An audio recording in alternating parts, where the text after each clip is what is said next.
வணக்கம். இலங்கையின் தலைப்புச் செய்திகளுக்காக நான் ஹரிணி.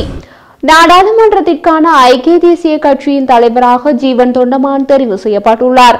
கடந்த நாடாளுமன்ற தேர்தலில் இலங்கை தொழிலாளர் காங்கிரஸ் நுவரெலியா மாவட்டத்தில் ஐக்கிய தேசிய கட்சியின் யானை சின்னத்தில் போட்டியிட்டு ஒரு ஆசனத்தை பெற்றுக் கொண்டது.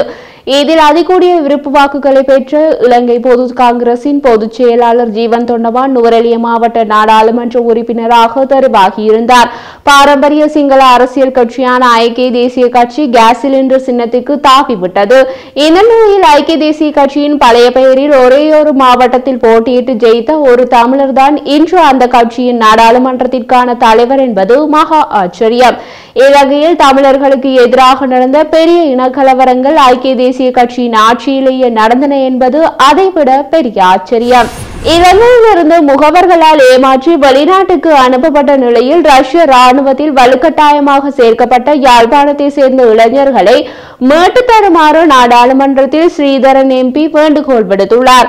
அவர் மேலும் தெரிவித்த போது ரஷ்ய ராணுவத்தில் இணைக்கப்பட்டுள்ள அவர்களுடைய புகைப்படங்களையும் அனுப்பியிருக்கிறார்கள். ஆகவே கௌரவ சபாநாயகர் அவர்களே, இதில் 3 பேரினுடைய படங்களும் இருக்கின்றது. தயவு செய்து இவர்களை போர் முனையிலிருந்து மீட்டு எம்மிடம் தருமாறு கேட்டுக்கொள்கின்றனர் என சபையில் ஸ்ரீதரன் தெரிவித்துள்ளார். முன்னாள் ராஜாங்க அமைச்சர் லொஹான் ராத்வதோ மீண்டும் சிக்கலில் சிக்கியுள்ளார். சட்டவிரோதமான முறையில் சொகுசு வாகனம் ஒன்றை வைத்திருந்த குற்றச்சாட்டில் மனைவியுடன் கைது செய்யப்பட்ட சிறையில் இருந்த அமைச்சர் நேற்றுதான் பிணையில் விடுவிக்கப்பட்டிருந்தார். இந்த நிலையில் இன்று மற்றொரு வாகனத்தை கொல்லுப்பட்டியில் செலுத்திய போது ஏற்பட்ட விதி விபத்தை அடுத்து முன்னாள் ராஜாங்க அமைச்சர் லொஹான் ரத்வதோவை போலீசார் கைது செய்துள்ளனர்.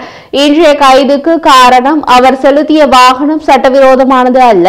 முன்னாள் அமைச்சர் கடும் மது போதையில் வாகனம் செலுத்தினார். சிறையிலிருந்து பிணையில் வெளிவந்ததை மது அருந்தி கொண்டாடி மீண்டும் சிறைக்குள் போய்விட்டார் முன்னாள் அமைச்சர். சபாநாயகர் அசோக ரன்வல தனது பட்டப்படிப்பை முடித்திருந்தால் அதனை நிரூபிக்குமாறு தேர்தல் ஆணைக்குழுவின் முன்னாள் தலைவர் மஹிந்த தேசப்பிரிய சவால் விடுத்துள்ளார். தனது முகநூல் பக்கத்தில் 11 மூலமே அவர் இதனை தெரிவித்துள்ளார். மேலும் அவ்வாறு செய்ய தவறினால் சபாநாயகர் பதவி விலக வேண்டும் என்றும், சபாநாயகர் தனது பட்டப்படிப்பை முடித்ததை நிரூபிக்க தவறினால் தேசிய மக்கள் சக்தி நடவடிக்கை எடுக்க வேண்டும் என்றும் அவர் வலியுறுத்தியுள்ளார். இதுவரை காலமும் எதிர்ப்பு அரசியல் செய்து கொண்டிருந்த பாரம்பரிய தமிழ் கட்சிகளை நாடாளுமன்ற தேர்தல் முடிவு கதிகலங்க வைத்துள்ளது. ஆனால் பழக்க தோஷம் விடவில்லை. மக்கள் விரும்பும் பாதையில் போவதையும் தவிர்க்க முடியவில்லை. அதனால் திசங்கு சொர்க்கத்தில் தொங்கியபடி போகிறார்கள். உதாரணமாக தமிழரசு கட்சியின் செயலாளரும் நாடாளுமன்ற உறுப்பினருமான சத்தியலிங்கம், எமது நாட்டின் தேசிய கொடியையும் தேசிய கீதத்தையும் நாங்கள் மனதார விரும்பவில்லை, ஆனால் மதிப்பளிக்கின்றோம் என தெரிவித்துள்ளார். மேலும் தெரிவித்த அவர், நாங்கள் எதிர்கட்சி என்ற பெயருடன் அமர்ந்துள்ளோம். ஆனாலும் அரசாங்கம் முன்னெடுக்கும் அனைத்து முற்போக்கான செயற்பாடுகளுக்கும் நாமும் உங்களுடன் இணைந்து இருப்போம் என்று கூறினார். இலங்கையில் விவசாய திட்டங்கள் அதிக அளவில் இருந்தாலும் விவசாயிகளின் வறுமை தொடர்ந்தும் அதிகரித்தே வருவதாக விவசாய, கால்நடை, காணி மற்றும் நீர்ப்பாசன அமைச்சர் லால்கந்த கூறியுள்ளார். உணவு மற்றும் விவசாய அமைப்பின் பிரதிநிதிகளுக்கு இடையிலான சந்திப்பில் அமைச்சர் இதனை தெரிவித்துள்ளார். அத்தோடு விவசாயிகளின் வாழ்க்கை நிலைமையும் நீண்ட காலமாகவே மோசடைந்து வருவதாகவும் அமைச்சர் லால்கந்த குறிப்பிட்டுள்ளார். நாட்டின் பல பகுதிகளில் தேங்காய் விலையை 220 தொடக்கம் 230 ரூபாவாக வர்த்தகர்கள் அதிகரித்துள்ளதாக நுகர்வோர் குற்றம் சுமத்துகின்றது. அத்துடன் சில பகுதிகளில் தேங்காய் தட்டுப்பாடு நிலவுவதாகவும் நுகர்வோர் முறைப்பாடு தெரிவிக்கின்றனர். கொழும்பு, கண்டி, ரத்னபுரி உள்ளிட்ட பல மாவட்டங்களில் உள்ள வர்த்தகர்கள் தேங்காய்களை அதிகமான விலைக்கு விற்பனை செய்வதாகவும் நுகர்வோர் கூறுகின்றனர். இலங்கை சுதந்திரம் அடைந்த பொழுது 139 குடிமக்களும் ஒரு அரச ஊழியர் இருந்தார். இன்று 13 பேருக்கு ஒரு அரசு ஊழியர் காணப்படுகின்றார் என கூறப்படுகின்றது. எனவே அரசு சேவையினை ஒழுங்குபடுத்தி மீளமைக்க வேண்டும் என்று திருகோணமலை மாவட்ட நாடாளுமன்ற உறுப்பினர் சண்முகம் குகதாசன் தெரிவித்துள்ளார். கடந்த கால அரசாங்கங்கள் வாக்குகளை கவர்வதற்காக அரசாங்க வேலைகளை வாரி வழங்கின. 13 குடிமக்களும் ஒரு அரசு ஊழியர் இருந்தும் அரசு துறைகளில் எதுவும் உருப்படியாக நடந்ததாக தெரியவில்லை. இலங்கையில் ஏற்பட்ட சாத்தியமான அரிசி தட்டுப்பாட்டை தவிர்க்க அரசாங்கம் இறக்குமதி செய்ய திட்டமிட்டுள்ள 70,000 மெட்ரிக் டன் அரிசியில் 10,400 மெட்ரிக் டன்களை இறக்குமதி செய்ய அனைத்து ஏற்பாடுகளும் செய்யப்பட்டுள்ளதாக லங்கா சதோச தலைவர் தெரிவித்துள்ளார். அந்த வகையில் லங்கா சதோச மற்றும் அரச வர்த்தக கூட்டுத்தாபனம் 5,200 மெட்ரிக் டன்களை இறக்குமதி செய்ய உள்ளதாக லங்கா சதோச தலைவர் வைத்தியர் சமிந்த பெரேரோ இன்று குறிப்பிட்டுள்ளார். இந்த அரிசி விரைவில் இலங்கைக்கு கொண்டுவரப்படுவதாகவும் இது கிடைத்தவுடன் விநியோகிக்கப்படும் என்றும் அவர் மேலும் தெரிவித்துள்ளார்.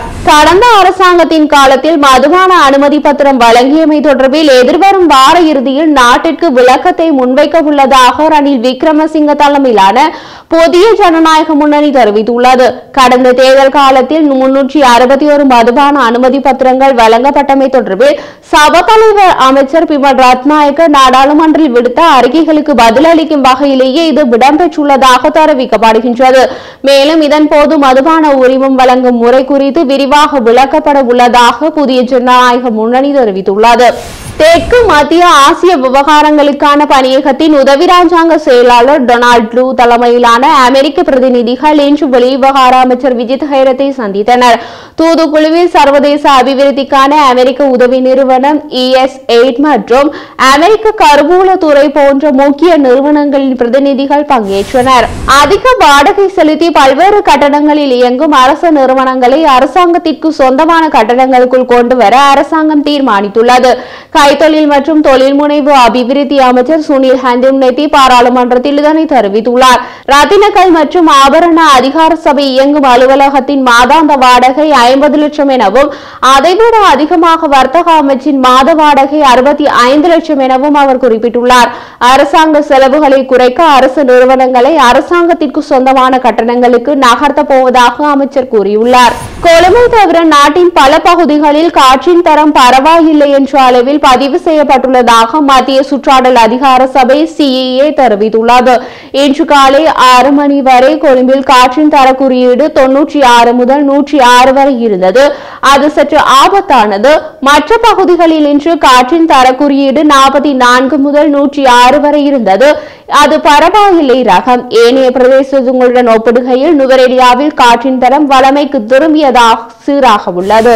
அரசமைப்பு கவுன்சிலுக்கு எதிர்க்கட்சியின் தரப்பின் பிரதிநிதியை தெரிவு செய்வதற்கான பிரதான எதிர்க்கட்சி தவிர்ந்த ஏனைய கட்சிகளுக்கு இடையில் இடம்பெற்ற தேர்தலில் இலங்கை தமிழரசு கட்சியின் நாடாளுமன்ற குழு தலைவர் சிவஞானம் ஸ்ரீதரன் ஐக்கிய தேசிய கட்சியின் சார்பில் போட்டியிட்ட இலங்கை தொழிலாளர் காங்கிரசின் செயலாளர் நாயகம் ஜீவன் தொண்டமானி 11-10 என்ற வாக்கு வித்தியாசத்தில் தோற்கடித்தார். இன்று நாடாளுமன்றத்தில் ரகசிய வாக்கெடுப்பு மூலம் நடைபெற்ற தேர்தலில் அவர் வெற்றி பெற்றிருக்கின்றார். எதிர்கட்சியில் தரப்பில் கேஸ் சிலிண்டர் சார்பில் தெரிவான தேசிய பட்டியல் MP ஒருவரும் ரோஹிதா அபேகுணவர்த்தன MPயும் இந்த தேர்தலில் பங்கு பற்றாத நிலையில் ஸ்ரீதரன் வெற்றி பெற்றிருக்கின்றார். சிவப்பு சீனி மீதான பெறுமதி சேர் வரியை நீக்குவதற்காக அமைச்சரவை பத்திரம் அடுத்த வாரம் சமர்ப்பிக்கப்படும் என கைத்தொழில் மற்றும் தொழில் முயற்சியாண்மை அபிவிருத்தி அமைச்சர் தெரிவித்துள்ளார். சிவப்பு சீனி அத்தியாவசியமற்ற பொருளாக வகைப்படுத்தப்பட்டுள்ளதையும் இறக்குமதி செய்யப்படும் வெள்ளை சீனி அத்தியாவசிய பொருளாகவும் பார்க்கப்படுகிறது. எனவே சிவப்பு சீனி மீதான பெறுமதி சேர் வரியை நீக்குவதனூடாக நியாயமான விலைக்கு விற்பனை செய்ய முடியும் என சீனி வரியில் ஏமாற்றியவர்களுக்கு நிவாரணம் அளிக்கும் வகையில் இந்த சர்ச்சை தீர்க்கப்பட வேண்டும் என்றார்.